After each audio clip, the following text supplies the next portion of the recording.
Lulu was suddenly awake, her eyes wide and muscles tense. Her arms and legs were covered in sweat, and her sheets clung to her like a second skin.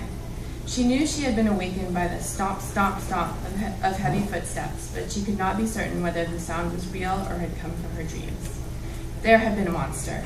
Of that, Lulu was certain. It was a terrifying thing that was not entirely beast and not entirely human.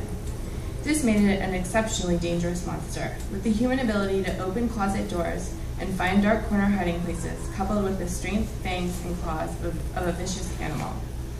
The merciless, glassy glowing eyes, like amber marbles lit with fire, were still visible to Lulu when she closed her eyes and tried to will the nightmare away. Lulu wanted a glass of water, but the nightmare kept her pinned to her bed. She shivered in her sweat-damp pajamas. The monster had come to her house after dark, crept through the kitchen and living room, and stealthily climbed the ladder to the crow's nest. Lulu and Peacock had known that it was coming, but up in Lulu's room they were cornered. They had nowhere to go except to the furthest, darkest corner next to the old sea chest. They huddled under Lulu's patchwork quilt and tried to make themselves invisible. Lulu had peeked out of a corner of their hideout. The monster was at the top of the rope ladder. She could see its wild, bushy head emerging from below. First the pointy ears, then bright, cold eyes, and glittering rows of teeth. The monster had sniffed the air for the scent of 11-year-old girls. Its eyes darted around the room and settled on the multicolored heap in the corner that was squirming ever so slightly.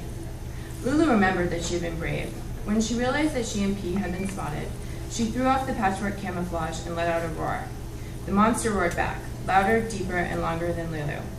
Lulu lunged at the monster, wielding the curtain rod that she had torn from her little window, gauzy purple fabric still clinging to her weapon. The monster lunged back, swifter, stronger, and meaner than Lulu. With one swipe, it knocked Lulu off her feet, and she collided with the sea chest. Only then had Peacock stepped in, ferociously swinging a desk lamp at the monster. The lamp connected hard with the hairy head. The monster roared again and kept on coming, swatting at the white spiral cord dangling from the lamp. Peacock struck again, even harder this time. She hit her mark and knocked the monster out cold. Its wet pink tongue lolled to one side and its eyes rolled back in its gigantic head. The monster fell towards Lulu, and she barely had time to scamper out of the way to avoid being the meat in a hair floor sandwich. Lulu jumped up and brushed a layer of dust and coarse black monster hair from her pajamas. She opened her mouth to congratulate Peacock, but what had come out instead was, "That was my monster! I was supposed to slay it. You're just a sidekick." Lulu was not afraid of the monster, not in the nightmare or now as she lay paralyzed in bed. It was something else that made her sweat and shiver, something else that sent icy currents down Lulu's limbs and made her dig her fingers into her quilt in terror.